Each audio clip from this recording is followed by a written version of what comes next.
all of you. Good morning. And today we have in our midst Avishek Purai, a brilliant scholar who did his PhD from Durham University. He is assistant professor in English in the Department of Humanities and Social Sciences, IIT Madras, and associate fellow of the UK Higher Education Academy. He researches on and has supervised PhD thesis on medical humanities, memory studies, masculinity studies, and critical theory. He is the principal investigator of an interdisciplinary research project titled Sleepless Cities, funded by IIT Madras. He is the winner of the 2019 Meenakshi Mukherjee Award for the Best Published Paper conferred by ICLAS. He is the author of Postmodern Literature, Orient Black Swan 2018, and is currently contracted with Rowman and Littlefield for a book titled Culture and the Literary Matter, Metaphor, Memory. Avishek Purai is teaching at IIT Madras, Chennai, and he is a brilliant speaker. Today he is going to talk about memory studies and interdisciplinary research possibilities. Welcome to the Department of English and Modern European Languages, University of Lucknow. Dr. Purai, please, the stage is all yours. Yes. Thank you very much. Am I audible completely? Yes, you are. Absolutely fine. Wonderful. Thank you very much for the very kind and generous introduction, Professor Anand. I'm very grateful to the Department of English and Foreign Languages in Lucknow University for this invitation, and I very much look forward to visiting you in person in the not too distant future. So in this particular session, I'm going to talk about memory studies, just give you a broad overview of the research scope in memory studies. So what do we do in memory studies? What are our aims and objectives? What are the various possibilities of research in this particular domain? And what are the directions this kind of research can take? Because, it's a new kind of field, it's an emerging field, especially in India. And we're trying to forge a center for memory studies in IIT Madras. My colleagues and I, we're working on it. And we had our first annual memory studies conference in IIT Madras last year, and we're hoping to do one this year. So obviously, COVID complications, it hasn't postponed. Now, I will start with something I always do when I talk about memory studies. I'll start with an anecdote, a story which might connect us to the core academic idea of memory studies. And that's a very helpful anecdote. It's something which happened to me, I think, and I always say it. So some of you who have listened to me before might find this repetitive. But I think it's a useful story and anecdote to begin this kind of a session on memory studies. So this is a personal experience. This happened to me when I was doing my PhD in Durham. I had a friend, a very good friend. I mean, he's still around. We still are very good friends. A white British person, a male, very liberal, very open, very critical of imperialism, as is the case of most people in this generation, and very keen to establish a dialogue on imperialism. Especially people like me, my generation of Indians. So anyway, we had this light evening once, and he wanted to watch a film, a Bollywood film. So I wanted to introduce them to a good Bollywood film. So we started watching this film called Rang De Basanti, which I'm hoping. Yes. Am I audible now again? Yeah. Okay, I think I am. So the reason why I'm saying this again is because this connects to the first memory studies conference which we did in Madras last year, which was on Jallianwala Bagh. That was the conference theme last year, and this story is connected to that theme. So this is the reason why I always direct this story. So anyway, so this friend of mine and I are watching this film, Rang De Basanti, and as some of you know, those of you who film would remember that there's a scene in the film where Jallianwala Bagh massacre is shown in very graphic details. It's a black and white scene, which very good editing, nice photo montage and everything. But the horror of the event is spectacularly shown in one scene. So this friend of mine otherwise very open, otherwise very liberal, otherwise very critical of imperialism, he gets increasingly uneasy watching that scene. He gets up and then at some point we pause the film and he asks me, well, I know imperialism was a terrible thing. I'm very, very apologetic for imperialism. It was a terrible, brutal experience for so many people across the world. But this particular massacre, this particular event in Jallianwala Bagh, did it really take place, or is it just fiction, which is retold in cinema? Now, obviously, it was my turn to be surprised, and I told him point blank that I'm very surprised someone as learned and as well-traveled and well-read as yourself have no idea about this event, which happened in 1919 in Amritsar. A very peaceful procession of people in a closed public park. They were attacked under direct instructions from someone called General Dyer, who gave firing instructions to his squad. What followed subsequently was a brutal event, one of the most brutal, one of the most bloody events in imperialism's history, where innocent civilians were killed, shot at, women, children, everyone was killed, executed indiscriminately. And I'm surprised you don't know it. As someone as well-read as you don't know it. Now, he gave me a very blunt reply, which has stayed with me ever since. He said, well, I don't know it because it's never taught to us in our history books. This event did not take place as far as British history is concerned. Now, that was, one of those light bulb moments in our academic career. One of those moments which stay with you throughout, which push you towards certain kinds of research. Because that was the moment when I realized that the whole phenomenon of forgetting is not an innocent thing at all. The whole phenomenon of forgetting is a very productive political thing. It's a political process. Every nation's history will have certain events which must be forgotten. Every nation's history, and England is obviously no exception. We can think of any example in the world, China, Russia, any country in the world, will have certain events which must be forgotten at a collective level. So generations which are born in the 80s and 90s, much after imperialism had ended, they know no knowledge of imperialism, nitty-gritty imperialism, especially in an event like Jallianwala Bagh, because they will never be taught to them in history books. So what also makes us realize is that the entire idea of memory and history is a very textual process. It's a process of consumption. You consume knowledge, you consume memory, you consume history. And that act of consumption is often very textual in quality. It's discursive in quality, it's diachronic in quality, but also quite textual in quality. And the moment we use the word text, we realize every text includes the politics of representation. And every act of representation, and we realize it's getting more and more literary now, and this is why I connect the dots between memory and literature. Every act of representation entails inclusion as well as exclusion. In other words, every act of representation has things which are included, strategically included, and equally, every act of representation contains things which are strategically excluded. So absence is a very important in literature, as all of us know. And literature is one of the most potent mediums to articulate absence. And I'm going to talk about the articulation of absence in a moment, and how that connects to memory studies.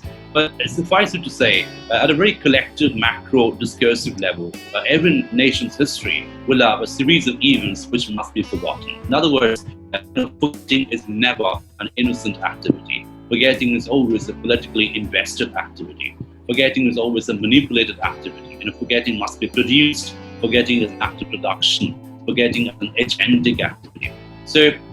And this brings us to the sort of ironical idea of memory studies. That we in memory studies, we're actually interested in the act of forgetting and the act of remembering. So what gets forgotten, how it gets forgotten, I was beginning to expound. And that is, we in memory studies, we know, all of us know that, scientists tell us today, neuroscience tells us today, that the human brain is hardwired to forget, right? The human brain must be able to forget. The entire neural mechanism, the entire neural wiring in the human brain is designed in such a way that it must be able to forget. And what we also know through neuroscience today, through philosophy of mind today, that forgetting is not really the ontological opposite of remembering. Rather, forgetting is a cognitive component of remembering. In other words, if you are to remember something, you must be able to forget.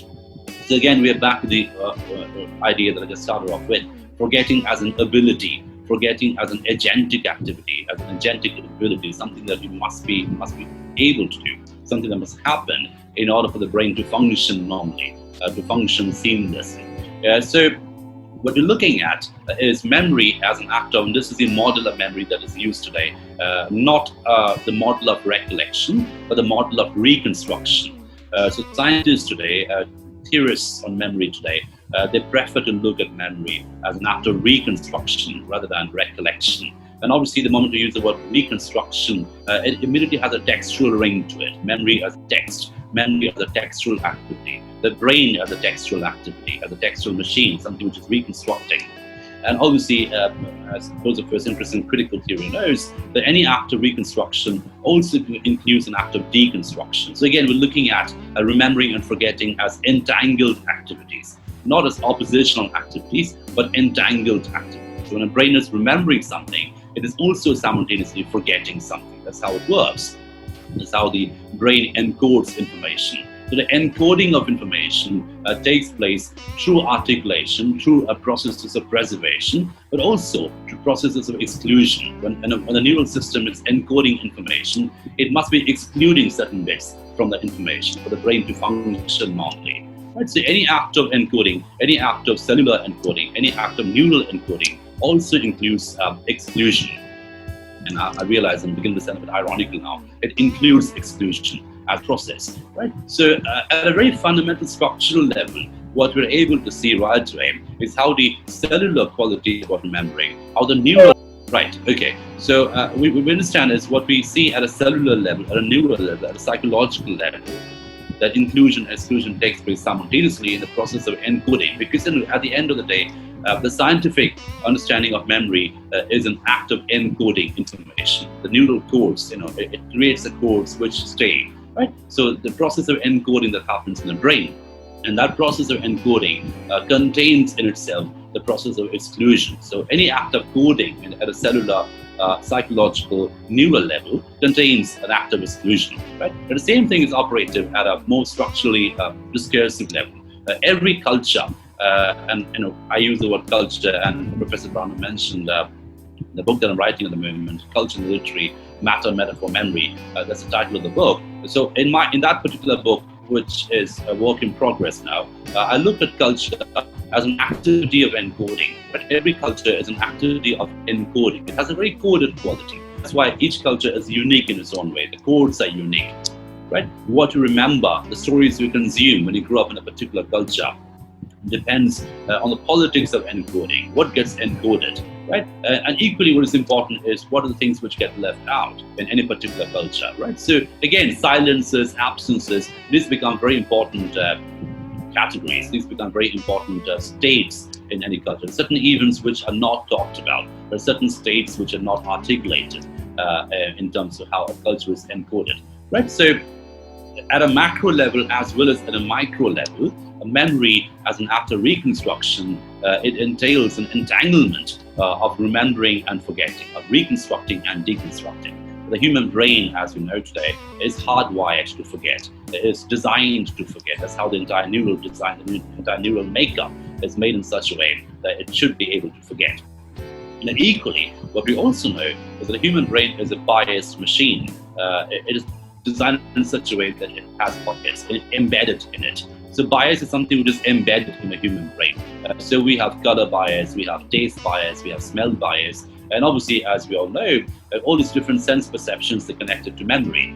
For example, we know from our experiential knowledge that the sense of smell is very closely connected to the sense of memory, because the hippocampus in the human brain, where it's situated, is very closely connected to the smell center in the human brain. So that's the reason why smells trigger memory more often than other sense perceptions. And obviously, we know in literature, Marcel Proust is a poster boy for this. The Madeleine episode, by the way, is something which is sort of quoted almost everywhere. That one vintage moment where a sense perception, the perception of smell and the perception of memory sort of merge together, and it receives a magnificent representation in literature. Right, so Proust is someone who is a big figure in memory studies. And there's a lot of neuroscientific research written on Proust as well. There's one paper that I happen to recommend. It's by Hurst and Skula. It's called Testing the Proustian Hypothesis. It's called Testing the Proustian Hypothesis. You can Google it up. It actually says what happens in that novel. Remembrance on Things Past, the Combray episode in Remembrance on Things Past, the Madeline episode in Combray. It's neuroscientifically true, it's empirically true, because as I mentioned, the hippocampus or the memory center in the brain and the smell center in the brain are very closely connected. So there's a very direct cognitive connection between the two. So the entire idea of bias, as I mentioned, it becomes a very important category in memory, a very important category in the activity of reconstruction. We all have our biases which are embedded in our systems, in our neural systems. Now equally, and this is again in continuation of what I'm doing, connecting the micro and the macro models of memory. But every culture also has bias embedded in it. And the very process of encoding in a particular culture, how knowledge gets encoded, how history gets encoded, how events get encoded, how memories get encoded in a particular culture, will contain that bias, will contain that cultural bias, as a result of which some figures will be left forgotten, some figures will be constantly resurrected and re-celebrated and remembered, depending on the culture's sort of ideological location, discursive location, political location, etc. So the concept of bias becomes a very important concept, a very important category in memory studies, because as I mentioned, at a very cellular, neural, micro level, as well as at a broader discursive, extended level, a bias becomes a very important category. So what we're looking at essentially, just to sort of summarize quickly what I've done so far before I move on to the next point. The whole activity of memory contains forgetting in it. It's something which contains forgetting, contains absences.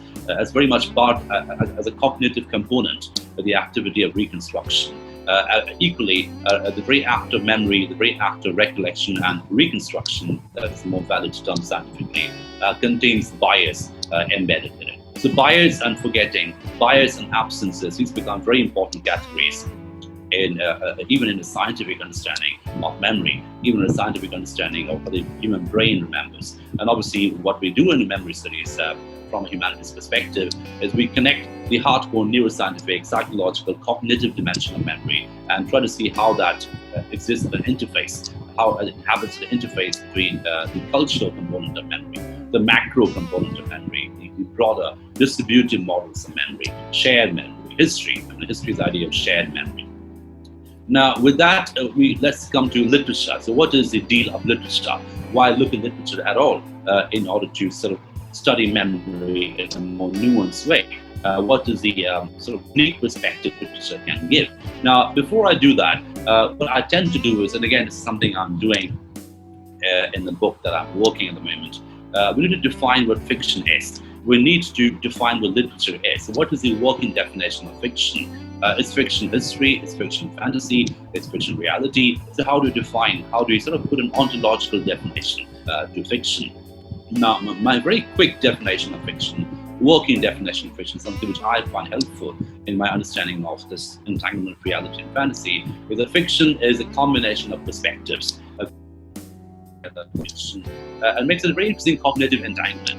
And therein lies the cognitive quality about fiction. When we read a book of fiction, when we read any novel, even the sort of classic novels like, let's say, David Copperfield, Tale of Two Cities, anything, War and Peace, you can name any number of classic novels. What we're looking at a world, a fictional world, which contains historical reality, material reality. These are recognizable materials, recognizable matter. But what has also been done is how the matter is converted into a metaphor.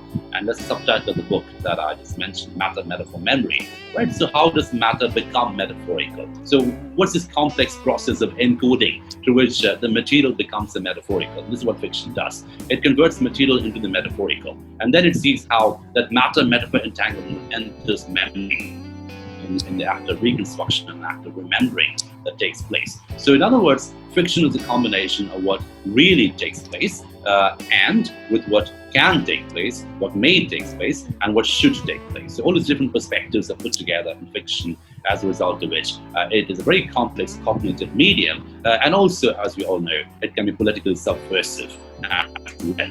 Because one of the things to think about when you think of fiction is that why do works of fiction get banned? What is the whole idea of banning books of fiction? I mean, they're not claiming to be real, so why ban any novel? Why ban any poem? Why ban any work of prose, which is not even claiming to be real. And the reason why it gets banned, why works of fiction get banned, is because at a very cognitive level, it combines the different perspectives. It combines the historical reality, it combines historical materiality, along with the production of possibilities. So what could have taken place if things were different? What may take place? What should take place? And that gives fiction a nostalgic as well as a forward-looking quality. And I'm very interested in this temporal elasticity of fiction. Any work of literature, historical literature, anything about, let's say, French Revolution, Indian Act of Independence, Russian Revolution. If you need any work of literature, any fictional works on its political events,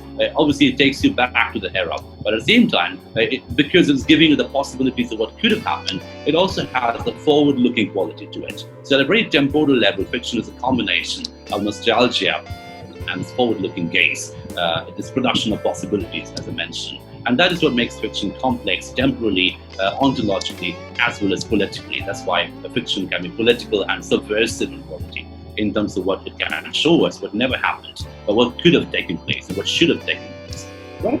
So these are important definitions of fiction. And obviously, what that does is it immediately connects fiction with the whole idea of memory, with the whole idea of reconstruction. Because, as we know today through scientific research, and I'm happy to engage with this in a Q&A session. But if you take a look at some of the works which are done in neuroscience today, someone like Eric Kandel, someone like Antonio Damasio, someone like V.S. Ramachandran, Joseph Ledoux, these are all very big scientists, all very huge neuroscientists in their own rights.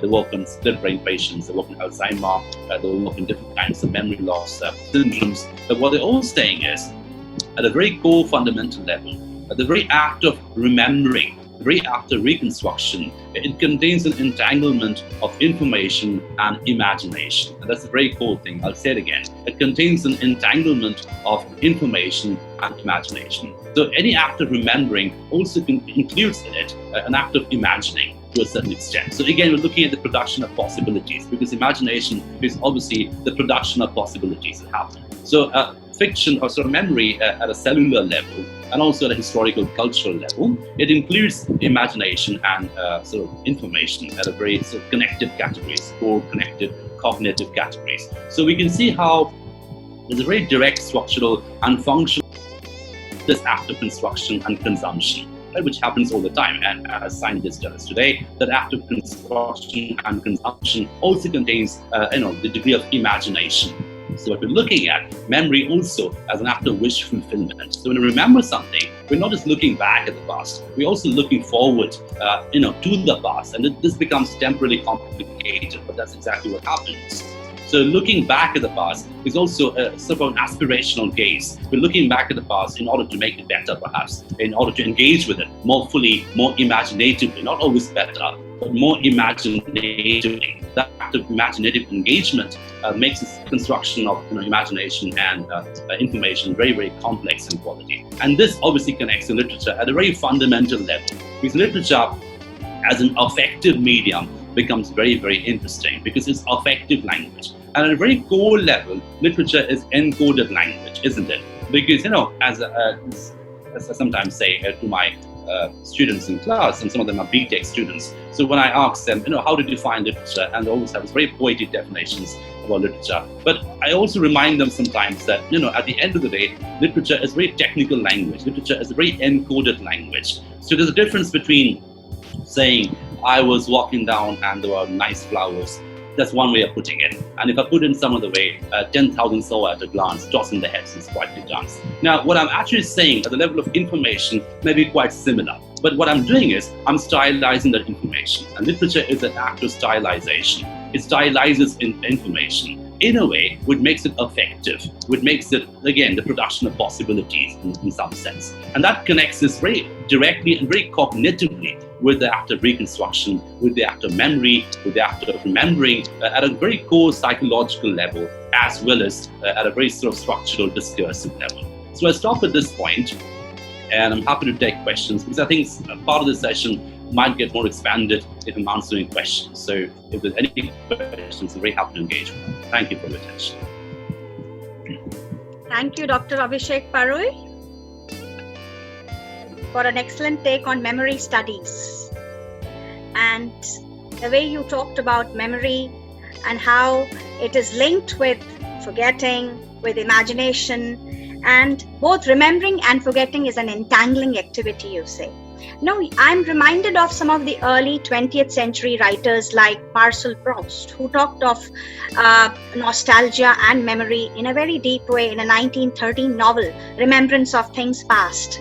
And then this aspect of memory, I think it's a very prominent aspect of literature. It is there in Mrs. Dalloway, where there's this character Septimus Smith. And if you remember how his memories continue to haunt him. Now, my question is that when we talk of memory, and especially in relation to either Holocaust or partition, how the entire corpus of literature has built around these two issues of memory, remembering and forgetting. Why is it that we tend to remember painful things, painful events, things that have, there's so much of pain that goes with memories? Yeah, thank you for your question. That's very, very interesting, and it obviously relates to some of the things I have said already. So Proust obviously is a poster boy for memory studies, and he's everywhere. And as I mentioned, there's a lot of neuroscientific attention on Proust now as well. There are papers written by scientists on that particular episode, the Madeleine episode in Remembrance of Things Past, where he dips the Madeleine in tea and he smells it and it gets transported into some chronotop from the past. And that obviously, as we know from today, that's scientifically possible and true, because the sense of smell and the sense of memory, hippocampus and smell center are connected categories. Sort of cognitively connected, not connected categories, cognitively connected at a very neural level. So as you very correctly pointed out, literature has sort of been there before the scientists got there to a certain extent, because as I mentioned, literature is an affective medium. It's an experiential medium of representation. So someone like a genius writer like Proust or Virginia Woolf or James Joyce, when they put the experiences into fiction, in the template of fiction, what gets transported is a very direct transmission from neurons to the world outside, a true language. So that becomes a more honest, a more real representation of memory than, let's say, an empirical understanding of the human brain. And what we see today, even among very hardcore neuroscientists, is an attempt to understand the mind as a more important category than the brain. The brain is mappable, the brain is medical, the brain is neural, but they all acknowledge that the mind is more than that. It's not just a set of neurons flashing in and flashing out. The mind has agency, the mind has emotion, the mind can change, the mind is mutable. So the very cliche of changing your mind is a very complex neuroscientific process. It's a very complex electrochemical process, which scientists don't quite know.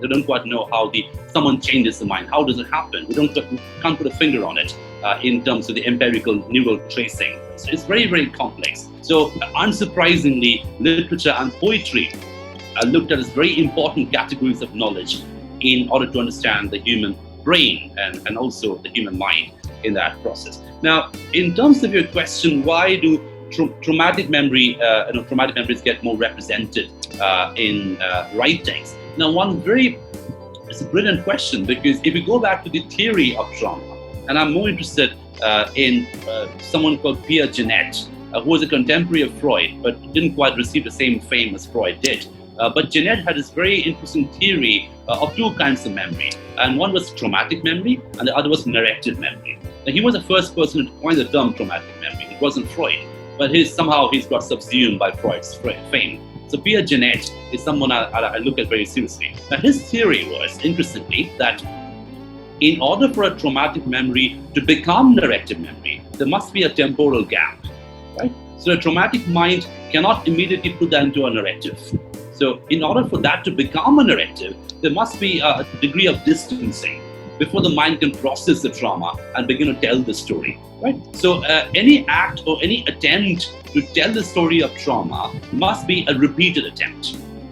It must go on, as a series of attempts to sort of talk about it. So the very ontology of trauma, it requires repeated narratives. It requires a repetition of different storytelling words. It requires different storytelling shapes. So at a very, hardcore numerical level, there are more stories of trauma than stories of happiness. Because a human subject who's traumatized is trying to tell it over and over again. because as Jeanette would say it, to understand the trauma and to put that into narrative is a very complex process. It must be an act of repetition. And obviously Freud talks about traumatic repetition as well, but not quite in the same way that Jeanette talks about it. Because Jeanette's idea of traumatic memory and narrative memory, because if you look at literature as narrative memory, right? You mentioned Septimus Smith, who's a PTSD veteran. He comes back from the war and is trying to tell his story, but he cannot tell his story. He's fumbling all the time. He's a bad storyteller. He's an incompetent storyteller. And I look at even Joseph Conrad's writing as something very similar. People who come back from somewhere and cannot quite tell what happened. Marlowe comes back from Heart of Darkness, but he doesn't quite know how to put that into a story. He's taking a lot of time. He's all over the place. He's fumbling. He's incompetent. His audience is bored. They all go to sleep. And the reason is he's trying to process the trauma. Right. So that's a very brilliant question, because what it shows us is for the human mind to process trauma, it must have repeated storytellings rather than a happy memory. It must keep repeating it. So my very modest response to your very good question would be that the human brain must be able to keep telling stories of trauma. So as a result of which you have more trauma stories than happy stories. That would be my response. Thank you, Abhishek. People have been saying that they have enjoyed your talk. They found it very interesting, and I think it's very important that we look at new areas of research, and there are new ways of looking at the same subject and how memory, and you've been, I think, one of the leaders as far as introducing memory studies in literature is concerned, because you've taken it up as your major research. Now there is a question from Abhijit here, and he wants to know that you quoted memory is a story that brain tells itself, which reminded him of Foucault's quote, unconscious is nothing but the thought thinking itself. He says, how do you look at both these thoughts in comparison? Is there any similar pattern running through the two? Yeah, I didn't quote, I just said this. This is a poem that I had written some time ago, but I'm very flattered I'm compared to Foucault. It's very flattering. But I think it's a very good question, because the brain telling a story to the self, because what I'm looking at the idea of the self, I'm looking at the idea of Andy Clark. So Andy Clark has this very interesting idea of cognition.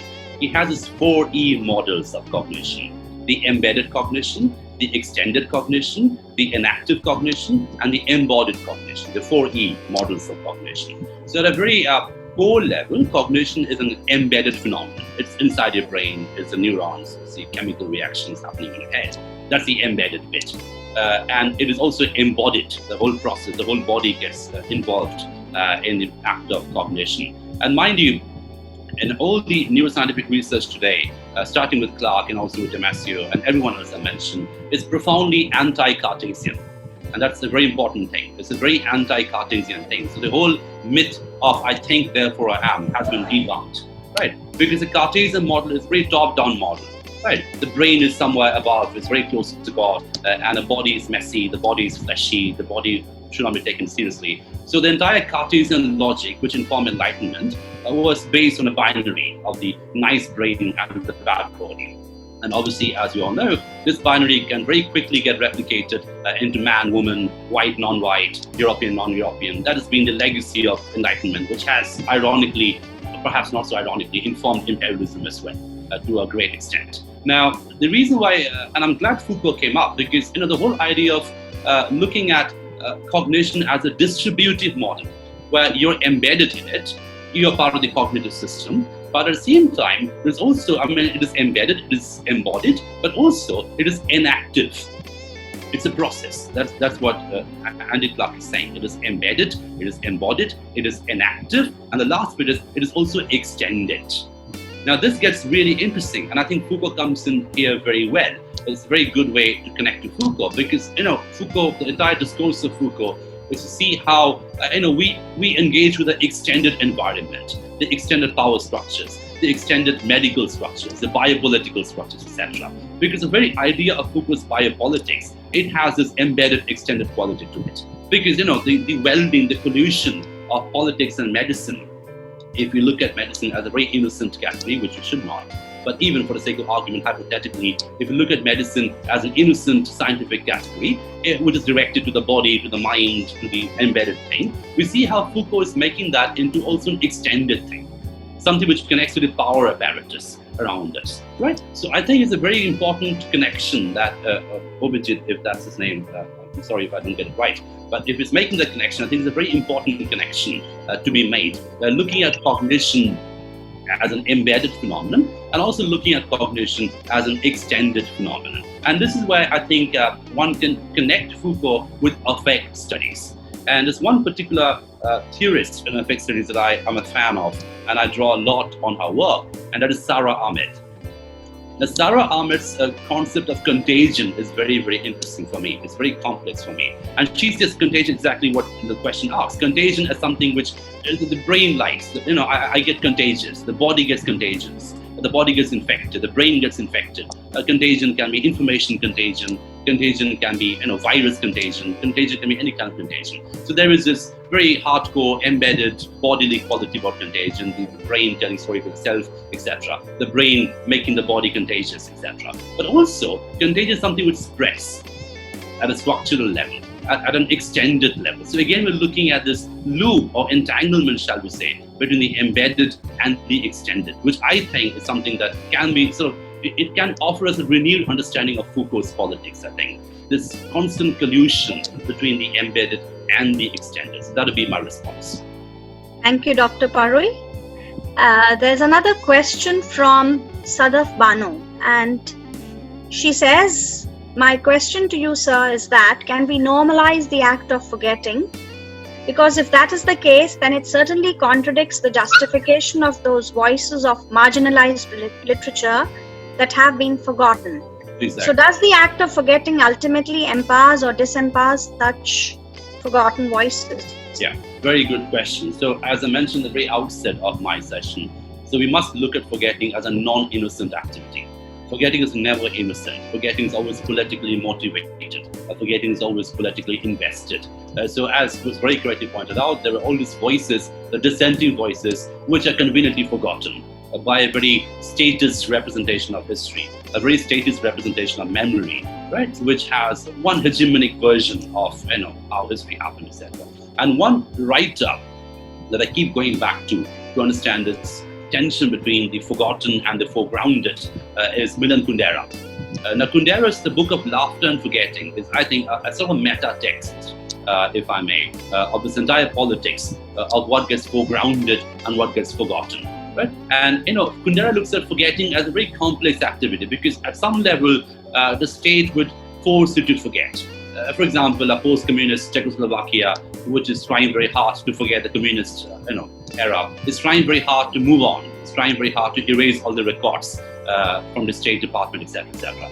But there is also the ability or the possibility of forgetting becoming an agentic activity. That certain generations, certain individuals choose to forget in order to sort of move away from the oppression of the state. That is also there in Kundera. So forgetting as a liberating activity and forgetting as an oppressive activity. It's like a double-edged thing. So forgetting can be executed by the state in terms of how the records are kept, in terms of how the hegemonic history is maintained, etc. Certain voices are erased away completely. But equally, forgetting can also be an agentic individual activity. With which certain versions of truth are, erased away from the human mind. How the individual chooses to unremember. So I think it gets less complicated if you look at forgetting as an act of unremembering, because that gives more agency. I'm unremembering something. It becomes an agentic activity at a collective level as well as at a personal level. So it's a very good question, I think. It's a very complex question.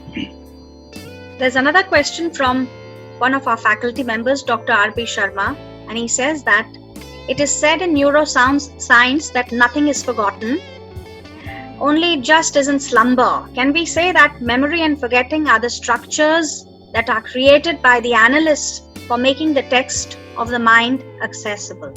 Yes, absolutely. I would agree. Nothing is forgotten. Everything is a trace. The scientific term is a trace. Every experience becomes a trace at some level. Now, Joseph Ledoux, who has some phenomenal work on synaptic plasticity and synapses, is one of the neuroscientists that I keep drawing on his work. He has a series of books, and he has a book called A Synaptic Self. It's interesting how a neuroscientist is talking about self, which is a philosophical construct at a certain level. If you read Synaptic Self by Joseph Ledoux, what he's saying is that a real encoding in a human brain takes place in the synapses. Now, what are synapses? Synapses is a space between the neurons. Now, isn't this beautifully postmodernist at a certain level? So what the scientist is saying is the real information exchange, the real information transaction is taking place at the non-places. Synapse as a non-place between the two neurons. That's where the real deal happens, right? So certain synapses or certain synaptic transactions become memory, and certain synaptic transactions are left as traces, but which can resurface at any given point in time. So I think I completely agree with your colleague's observation that this whole idea of memory and forgetting are convenient templates. So mathematically they help us understand how the brain functions, etc. But obviously, as we know through science, through literature, and through different discourses, it's much more complex than that. Nothing is never entirely right? It all stays at a level of traces. And if we have a scientist telling us today that we are our synapses, and he actually says it in that book, The Synaptic Self, that we are our synapses. What we are, what we remember, is largely determined by what takes place between the neurons. It's not even in the neurons, between the neurons. So there's a very post-structuralist way to understand the human brain and the human cognitive system. So if you take a look at that as a real phenomenon of remembering and forgetting, then obviously you would have no other option apart from agreeing with that observation that the whole idea of monolithic memory and the whole idea of monolithic forgetting is a fantasy, a convenient mathematical fantasy that we do to make sense of the world. Thank you. There's another question from Dr. R.B. Sharma, and he wants to know if materiality is converted as metaphoric text in literature. Isn't it true that metaphor itself functions as material reality in concrete world? Yes, exactly. Again, it's a very good question. And that again gives a double-bind quality about metaphor. Metaphor is something which draws the materiality. At the same time, metaphor is something which informs materiality. Right, and this is exactly what literature does as well. And this is my working definition of literature. Literature is something which is a combination of reality, it draws on reality. At the same time, it produces possibilities in a way which determines our understanding of reality. So you read something like Midnight's Children, our understanding of partition, our understanding of pre-partition gets renewed. So it is drawing on reality, it is giving us this magnificent metaphor of magic realism and all the rest of it. But that metaphor is also informing and reconfiguring our understanding of reality. So, in some sense, we are back again to what Andy Clark talks about, the 4E model. It is embedded as well as extended. There's a constant loop between the embedded, the inside, and the outside. The metaphor draws on reality. At the same time, it reproduces reality. So metaphor, I look at metaphor as a process rather than a semantic product, I think. It's a semantic process, I think. So again, I would agree.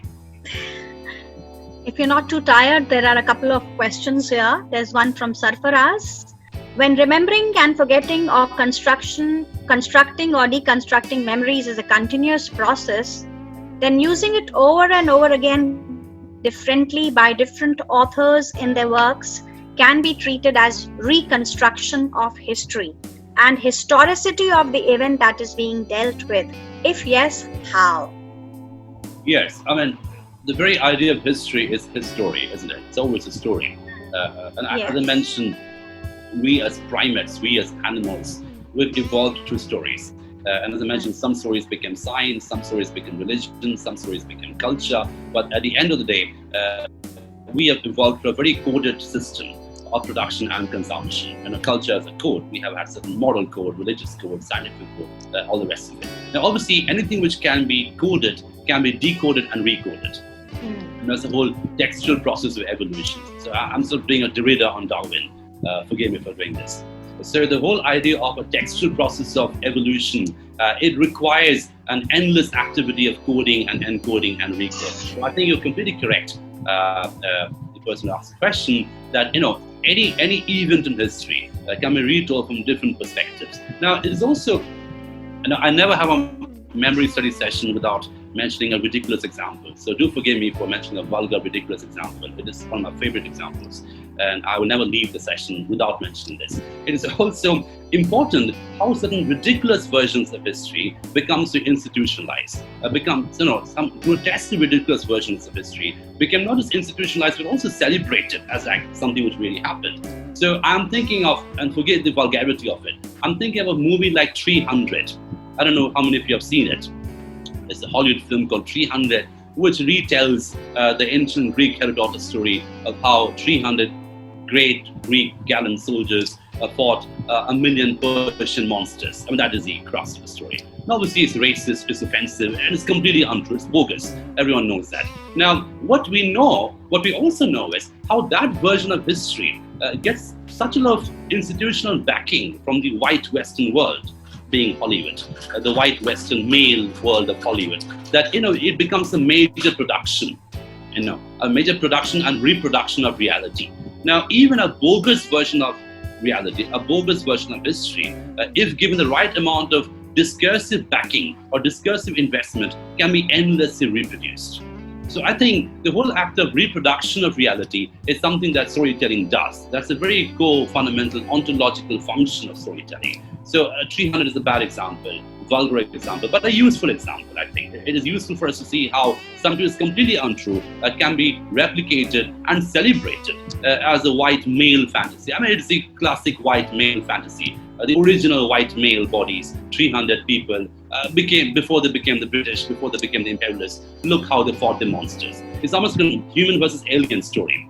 The white men saving the world, right? The Persians are aliens, they come from Mars, right? But that version of history can be retold, that can get sanctioned, that can get retold, that can be replayed, etc. So I think we need to take a look at storytelling again as a non-innocent activity.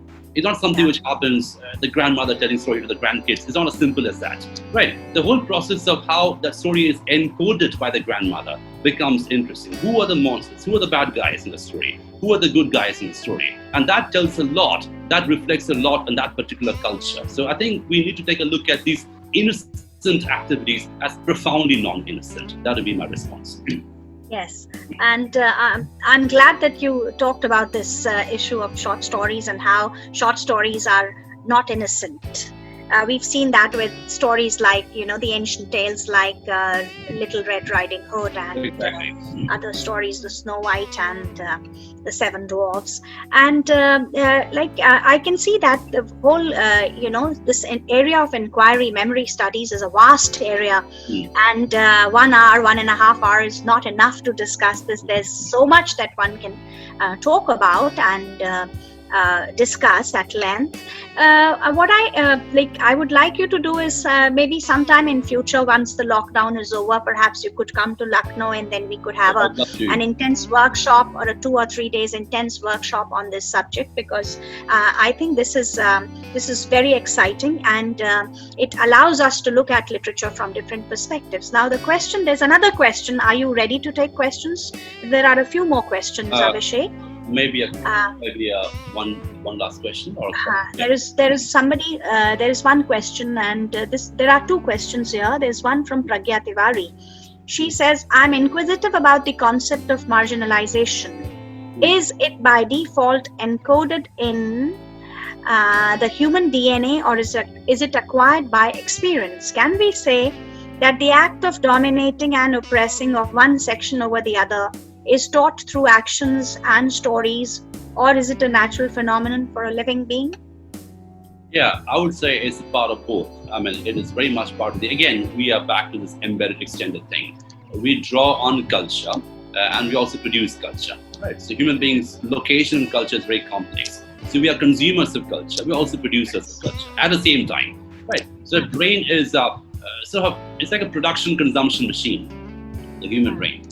It can produce certain qualities which can inform culture at a very coded level, but also it's also an act of constant consumption. I mean, I look at culture as an act of consumption, which can be consumed through stories, through cinema, through films, through food, through dresses, through all kinds of apparatus, all kinds of markers. So I think the idea of marginalization and domination is something which happens at a very core neural level as well as at a cultural level. Because even the human brain, for example, it I mean, all of us will remember one event. I mean, for example, if 10 of us are in the same room experiencing one event, each brain will remember it differently, right? Because each brain is hardwired to be biased in a very different kind of a way, which makes us unique as human beings, which makes us have minds of our own, which can change. We can change our minds, etc. So the very activity of changing our mind is also an activity of reconfiguring what is important and what is not important, right? So at a very core cellular neural level, we are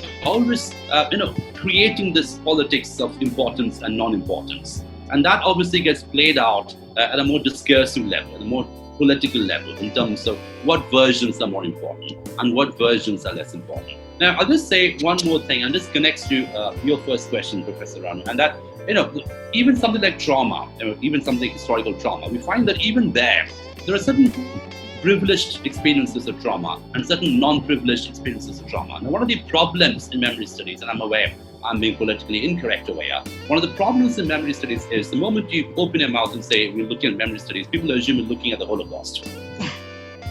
That becomes like the most institutional understanding of memory studies. Yes. Now, obviously, I'm not denying the brutalities of the Holocaust. It was one of the most horrendous events in human history. It was mass murder, it was genocide, and everything. We know there are endless films on it, endless texts written on it, and will be written. The Holocaust studies, centers of Holocaust, departments of Holocaust, which is brilliant. It should be that way.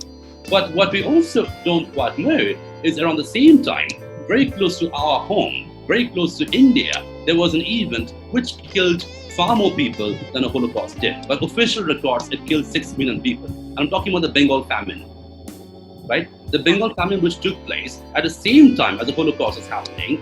How many of us even know of it? How many films have been made on it? How many texts have been written on it? So again, we're looking at how certain traumatic events are forgotten and how certain traumatic events become like the poster cards for memory. I mean, Holocaust centers, Holocaust departments, Holocaust movies. You open a mouth and say Holocaust, funding comes to you right away, right? Because that becomes like the institutional version of trauma memory. And obviously, again, I realize I'm being politically incorrect, but we cannot disassociate the whiteness of the event as against the non-whiteness of the Bengal famine. Right? Who would care about poor Bengali farmers dying on the streets of Calcutta, eaten by vultures, people turning cannibals, children dying? I mean, there are photographs of it that, vultures pecking at dead children on the streets of Calcutta. We're talking about Calcutta, the streets of Calcutta, people coming from the villages, 6 million people. And we all know why the famine happened. It had nothing to do with national catastrophe. It simply took place because the British stopped the food supplies. Right? This was the Second World War. The British decided to stop the food supplies and reserve the food for the army. That's how the entire Bengal famine took place. Right? It wasn't a national catastrophe at all, by no means. It was simply a British bureaucratic decision to stop the food. And when Churchill was asked, apparently, this is apocryphal, but I am willing to believe this is true. I'm given the kind of person Churchill was. When he was told that there are people dying in the streets of Calcutta, should we release some food? His response was, well, if it's so bad, how come Gandhi is still alive? Right? Let Gandhi die first, and then we will think of releasing food. And obviously, this is a man who won a Nobel Prize in literature or peace, whatever, and James Joyce did not win a Nobel Prize. So anyway, so what I'm trying to say is, even a trauma event in human history, there is a politics of privilege in terms of how it gets represented. And we in memory studies, at the end of the day, we should remember we are literary people, we are literature students, and we are trained to study the politics of privilege. So let us not get too seduced by psychology, let us not get too seduced by neuroscience, but at the end of the day, let us be honest to our core specialization, which is literary studies, because we are trained to decode this politics of representation. How is it and why is it the Holocaust gets endlessly replayed in cinema, in films, in institutions, in memory studies, and etc. And something so close to our home, the Bengal famine, hardly gets any representation. Yeah. So I think for people who are interested in this kind of research, one caveat I would tell them is not to be too seduced by neuroscience, but be embedded in the literature system, because literature is a very privileged medium of understanding history and reality, and we should never forget that, I think. Yes. Dr. Purai, this links me to another remark which is made by Professor Madhu Singh. And when you spoke of the politics of representation, and this is what she has to say here, like you spoke about two major issues beside others, memory as contagion and forgetting as a political act. The first reminds me of the archival holdings of past epidemic and pandemics. The second takes me to a radio play on the trial of General Dyer, infamous for Jallianwala massacre, aired from BBC London in the 60s.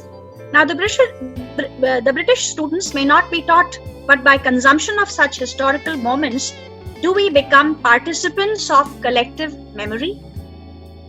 Yes, so again, we're looking at what Derrida had talked about, the politics of the archive, right?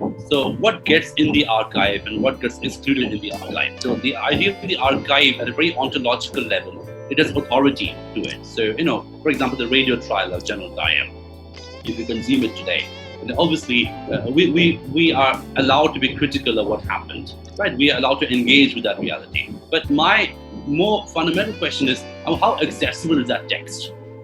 And the lack of access is important. The absence of access is important. That for a normal history student in Britain today, studying a GCSE or any school book, that text will never be taught, right? That text will never be part of the curriculum, right? Because that obviously undercuts the national glory of Britain as a country, that undercuts the national saga of Britain as a country. I'm very interested. I will be very interested to see if imperialism features a chapter at all in any British history books. I doubt not. I suspect not, right? Because again, we're looking at certain texts which are acknowledged but are constantly and permanently marginalized. So I think what we need to do in memory studies is also resurrect those texts, as was very correctly pointed out, dig up those texts. So I will just end with Derrida again. The act of deconstruction is not an act of destruction. An act of deconstruction is essentially a production of plural possibilities of reading. That's exactly what deconstruction is. Deconstruction is not destruction. Deconstruction is the production of plural readings, because at the end of the day, as Derrida would say, there's nothing outside the text. Everything is a text. And we must acknowledge textuality of memory through the prism of literary studies. I think it's a very privileged medium that we have today. We must not take it for granted. We mustn't be too seduced by neuroscience and the wonderful things that are happening over there. It's all good. But let us stand on our ground and offer a more privileged perspective, drawing on those other disciplines. That's what we should do. Thank you for that question. That's a brilliant session, Avishek, and I'm very happy that you joined us. You accepted our invitation, because it was an insightful talk, and I'm sure it has stirred our students. It has inspired them to move on to new areas and to look at literature from a very different perspective, because you have spent many years working in the area of memory studies, and you've really dedicated yourself to this, and you are a pioneer, I would say, in this country for having taken it forward. I must tell the audience that I met Dr. Avishek Purai in Coimbatore last January at a conference which was organized by Sahitya Academy, and that's where we met, and I was very impressed with his presentation, and this time I'm really happy and grateful that he accepted our invitation, and he said that yes, he will be more than willing to talk to our students, and I'm sure that all the students have enjoyed, and there are many more questions. I'm sorry, due to paucity of time, I could not take those questions, but I can ensure and that Avishek will join us very soon, and then we will keep it open, and maybe next year, once the lockdown is over, he will come to the Department of English and Modern European Languages to meet our students, and we'll have an exchange, a subject which requires rigor and intense debate and discussion, and perhaps this will be just one step forward for them to move on. Right. So on behalf of the department, let me formally say a vote of thanks and say how privileged we were to hear you. As Ranu said, it was a very insightful talk, and you've opened up this whole new area, and the students are excited, so are the faculty members. Let me, on behalf of the faculty members, say how happy we are.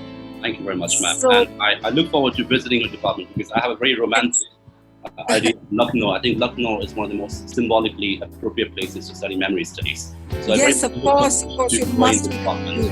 I'm sure we'll have you here.